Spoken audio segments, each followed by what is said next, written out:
द्रौपदी चीरहरण के बाद महाराजा धृतराष्ट्र ने युधिष्ठिर को धूतकीर्णा में हारा हुआ उनका राज्यकाज, धन, वैभव, प्रजा, यहाँ तक कि जुए में हारकर दुर्योधन के दास और दासी बन चुके उनके भाई और पत्नी को भी सम्मान सहित लौटा देते हैं। पांडव महाराजा धृतराष्ट्र से इंद्रप्रस्थ लौटने की अनुमति लेकर अपने नगर को जाने के लिए तैयार ही कर रहे थे कि तभी अर्जुन युधिष्ठिर से अनुमति लेकर भीष्म से मिलने उनके कक्ष में जाते हैं। भीष्म अपने कक्ष में बैठे द्रौपदी चीरहरण के समय अपनी चुप्पी पर विलाप कर रहे थे कि तभी एक परिचित ध्वनि उनके कानों में आती है, प्रणाम पितामह। भीष्म अर्जुन को देखकर चौंक जाते हैं और अर्जुन से कहते हैं, आयुष्मान भवत्तस, आओ मेरे समीप आकर बैठो पुत्र। इस पर अर्जुन ने कहा, मैं तो आपके चरण स्पर्श करने आया था पितामह, और आपसे यह कहने आया था कि आज हम लोग इंद्रप्रस्थ जा रहे हैं। भीष्म ने कहा, तो फिर अकेले क्यों आए हो पुत्र? क्या तुम्हारे भाइयों को इस वृद्ध गंगापुत्र भीष्म के आशीर्वाद की आवश्यकता नहीं है?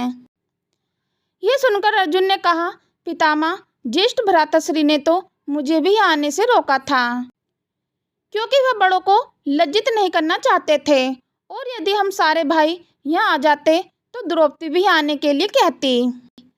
भीष्म बोले, तो फिर तुम क्यों आए हो पुत्र? इस पर अर्जुन ने कहा, मैं आपके दर्शन के लिए आया था पितामह, और आपसे यह पूछना था कि मेरे सीने में जो प्रतिशोध की अग्नि दहक रही है, उस अग्नि का मैं क्या करूं पितामह? उस अग्नि का मैं क्या करूं? कौरवों से भरी उस धूत सभा में अपने सम्मान की रक्षा के लिए द्रौपदी आप सभी से भीख मांगती रही, लेकिन उसकी मदद के लिए कोई आगे नहीं आया। वह आपकी कुलवधू थी। उस धूत सभा में आप भी थे ना पितामह, और गुरुवर द्रोण भी थे। लेकिन पितामह, आपकी चुप्पी मेरे दिल में तीर बनकर चुभ रही है। आप चाहते तो दुशासन का हाथ कभी द्रौपदी के वश तक नहीं पहुंच पाता। तो हे पितामह, आप मुझे बताइए कि यह कुंती पुत्र अर्जुन अपने अंदर चल रही प्रतिशोध की अग्नि का क्या करे? यह सुनकर भीष्म बोले, कैसा प्रतिशोध कुंती पुत्र अर्जुन?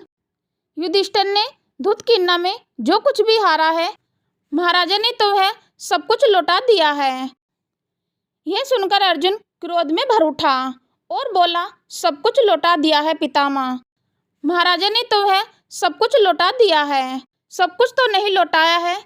क्या द्रौपदी का मान लौट आया है? क्या उस हाथ को दंड दिया गया जो पहले उसके केस तक और फिर उसके वस्त्रों तक पहुंच गए थे? क्या उस जंघा को दंड दिया गया पितामह, जिसे पीटकर दुर्योधन ने दुशासन को आदेश दिया था कि द्रौपदी को वहां बैठा दिया जाए? पितामह, उस जीवा को दंड क्यों नहीं दिया गया जिसमें भरी सभा में दिव्य जन्मी द्रौपदी को वेश्या कहा गया था? जब तक हस्तिनापुर में दुर्योधन, कर्ण, दुशासन और कंधार नरेश के शव न देख लूं, ये प्रतिशोध की अग्नि यूं ही चलती रहेगी पितामह, यूं ही चलती रहेगी। यह सुनकर भीष्म पितामह ने कहा, उन शवों के साथ तुम्हें मेरा शव भी स्वीकार करना होगा, क्योंकि पुत्र मैं हस्तिनापुर का द्वारपाल। यदि कोई शत्रु भाव लेकर उसमें प्रवेश करना चाहेगा तो उसे मेरे शव को पार करना ही होगा। इस पर अर्जुन ने कहा, तो क्या आप यह कहना चाहते हैं पितामह कि द्रौपदी के साथ वह अपमान यूं ही भूल जाएं? यह सुनकर पितामह क्रोध में बोले, हे पुत्र अर्जुन, मुझे इतना बताओ कि जिस अपमान की तुम बात कर रहे हो उसका दायित्व किस पर है? क्या कुलवधु द्रौपदी को दुर्योधन ने दांव पर लगाया था? जब तुम्हारे ज्येष्ठ भ्राताश्री ने द्रौपदी को दांव पर लगाया था तो तुम भाइयों ने अपने ज्येष्ठ भ्राताश्री का विरोध क्यों नहीं किया? क्या दुर्योधन, दुशासन, कर्ण और शकुनी ने तुम लोगों से यह कहा था कि इसका विरोध ना करो?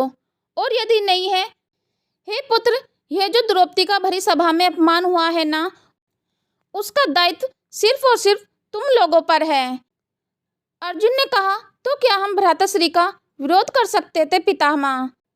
भीष्म ने कहा, भ्राताश्री का विरोध नहीं कर सकते थे तो क्या उसी भ्राताश्री की आज्ञा लेकर मुझे युद्ध की धमकी देने आए हो?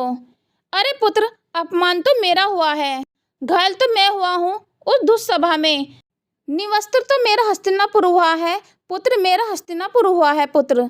अर्जुन, अपमान तो हुआ है मेरे पूर्वजों का, अपमान की इस भीड़ में तुम्हें केवल अपना अपमान दिखाई दिया।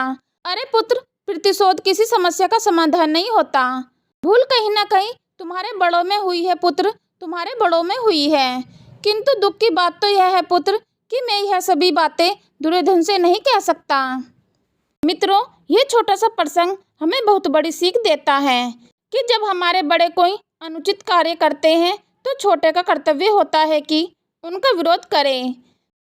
जब युधिष्ठिर ने द्रौपदी को दांव पर लगाया तो उस वक्त चाहते तो युधिष्ठिर के भाई उसका विरोध कर सकते थे और उन्हें उचित और अनुचित का ज्ञान करा सकते थे, किंतु उन्होंने ऐसा नहीं किया और द्रौपदी को दांव पर लग जाने दिया। परिणाम स्वरूप उस दुष्ट सभा में अनगिनत प्रतिज्ञाएं हुई और महाभारत का विनाशकारी युद्ध हुआ, जिसमें पांडवों और कौरवों की तरफ से ना जाने कितने सैनिकों और योद्धाओं की मृत्यु हुई। तो दोस्तों, यह थी आज की वीडियो। उम्मीद है आपको आज की वीडियो पसंद आई होगी। अगर वीडियो पसंद आई है तो लाइक करें, शेयर करें।